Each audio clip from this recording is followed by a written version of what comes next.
Assalamualaikum warahmatullahi wabarakatuh. Alhamdulillahirabbil alamin wa bihi nasta'inu ala umuriddin waddin sayyidina wa maulana Muhammadin wa ala alihi wa sahbihi ajma'in. Rabbis rohli sadri wa yassirli amri wa hlul 'uqdatam min lisani yafqahu qauli.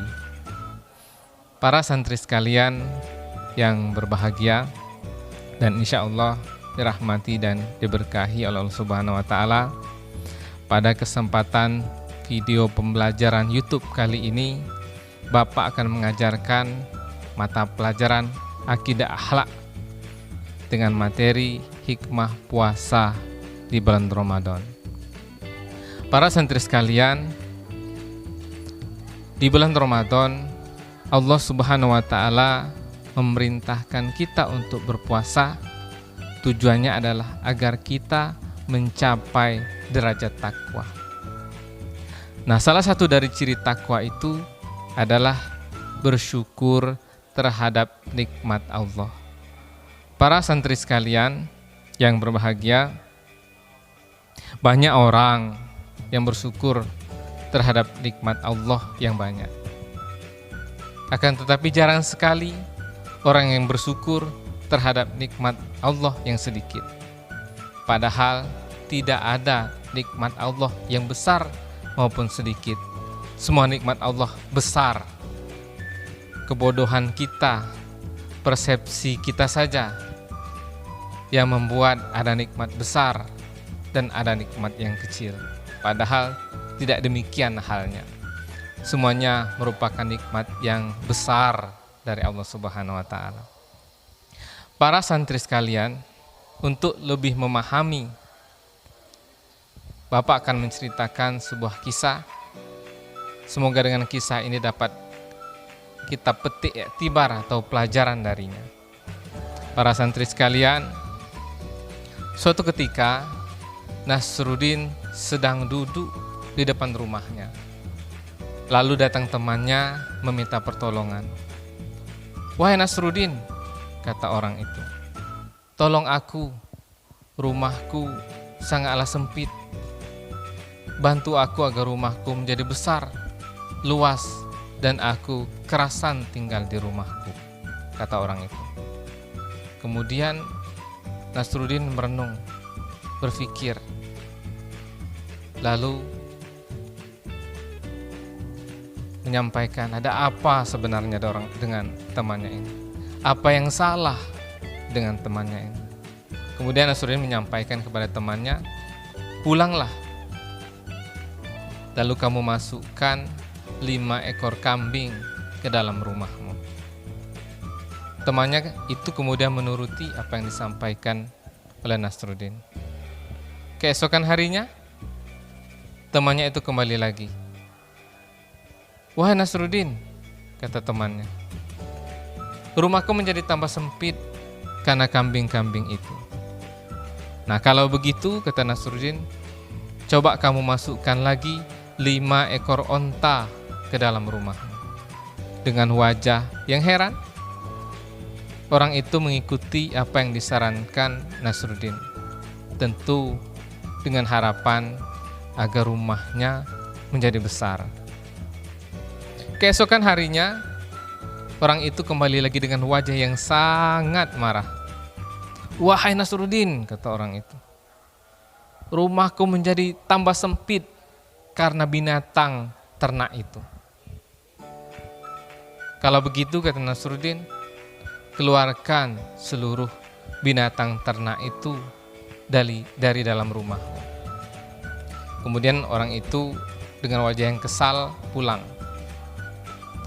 Dan keesokan harinya orang itu kembali lagi, tentu dengan wajah yang berseri-seri. "Alhamdulillah Nasruddin, rumahku sekarang menjadi tambah luas. Aku kerasan tinggal di rumahku. Aku bisa lompat-lompatan, jingkrak-jingkrakan, aku nyaman di rumahku." Padahal rumahnya tidak berubah dari bentuk sebelumnya, dari bentuk fisik sebelumnya. Para santri sekalian, yang berbahagia. Lalu apa relevansi cerita tersebut terhadap ibadah kita di bulan Ramadan? Nah, para santri sekalian, di bulan Ramadan Allah Subhanahu wa taala sengaja memerintahkan kita untuk berpuasa agar kita pandai bersyukur terhadap nikmat yang Allah berikan kepada kita.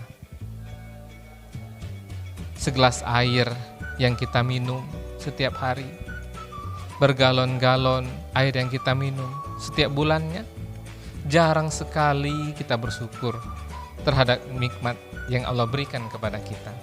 Atau bahkan kita tidak sadar itu merupakan nikmat yang besar dari Allah Subhanahu wa taala. Nah, ketika di bulan Ramadan kita berpuasa, menahan lapar dan dahaga seharian, dan ketika berbuka, satu gelas air tersebut betapa nikmatnya membasahi tenggorokan kita. Lalu kemudian kita tersadar betapa nikmatnya segelas air tersebut. Lalu kita paham bahwa segelas air itu saja merupakan nikmat yang sangat besar yang Allah berikan kepada kita.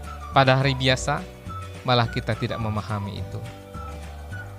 Para santri sekalian, lalu bagaimanakah cara kita bersyukur terhadap nikmat Allah tersebut? Para ulama menyampaikan bahwasanya ada 3 cara kita bersyukur terhadap nikmat Allah tersebut. Yang pertama, bersyukur dengan hati nurani. Orang yang senantiasa bersyukur dengan hati nurani yang paling dalam tidak akan pernah mengingkari besarnya nikmat Allah Subhanahu wa taala. Oleh karena itu, bersyukurlah dengan hati nurani kita yang paling dalam bahwa besarnya nikmat yang Allah berikan kepada kita. Kemudian yang kedua, bersyukur dengan ungkapan.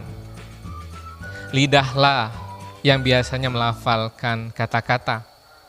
Ungkapan yang paling baik untuk mengucap syukur kepada Allah Subhanahu wa taala adalah alhamdulillahirabbil alamin. Para santri sekalian, Rasulullah Shallallahu alaihi wasallam bersabda, barang siapa mengucapkan subhanallah, maka baginya 10 kebaikan. Dan barang siapa yang mengucapkan la ilaha illallah, maka baginya 20 kebaikan. Dan barang siapa yang mengucapkan alhamdulillah, maka baginya 30 kebaikan.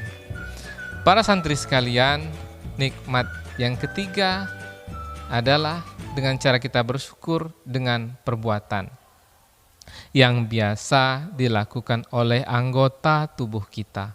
Mata, telinga, hidung, mulut, perut, kemaluan, dan kaki. Semuanya itu kita gunakan untuk hal-hal yang positif dalam rangka kita bersyukur kepada Allah Subhanahu wa taala. Hal-hal positif pada kehidupan kita sehari-hari. Semoga kita pandai untuk bersyukur, para santri sekalian. Baik, para santri sekalian, Bapak akan memberikan tugas kepada kalian, ceritakan di kehidupan sehari-hari kalian bagaimana kalian bersyukur kepada Allah Subhanahu wa taala dengan perbuatan. Apapun kegiatan itu, yang penting positif. Tulis di kolom komentar pada channel YouTube ini. Nanti akan Bapak nilai di sana. Baik, para santri sekalian, demikian pembelajaran video YouTube kita kali ini. Kita berjumpa pada video YouTube berikutnya. Akhirul kalam, wabillahi taufik wal hidayah, waridho wal inayah, wallahul muwafiq ila aqwamit thoriq. Assalamualaikum warahmatullahi wabarakatuh.